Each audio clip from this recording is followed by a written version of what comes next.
स्वामी भक्तांसाठी अत्यंत पवित्र, पावन आणि सगळ्यात मोठा दिवस म्हणजे गुरुपौर्णिमेचा दिवस. 10 जुलै 2025 वार गुरुवारच्या दिवशी, खास करून गुरुवारच्या दिवशी यावर्षी गुरुपौर्णिमा येत आहे.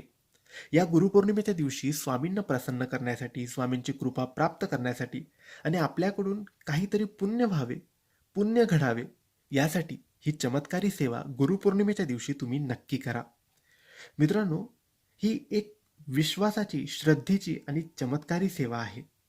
ही सेवा सुरू करण्याआधी तुम्ही तुमचं घर, तुमचं पूजाघर पहाटे लवकर उठून अंघोळ झाल्यानंतर स्वच्छ करा. स्वामी समर्थांचा अभिषेक करा. दूध, गुलाबजल, तुळस आणि गंगाजल हे सगळं एकत्रित करा आणि त्यामध्ये तुम्ही गुलाबाचे पाकळ्या, तुळशीचे पानं टाकून स्वामींचा अभिषेक करा. स्वामींना चंदन किंवा केशर लावा. स्वामींना या दिवशी तुम्ही नैवेद्य दाखवायचा आहे पुरणपोळी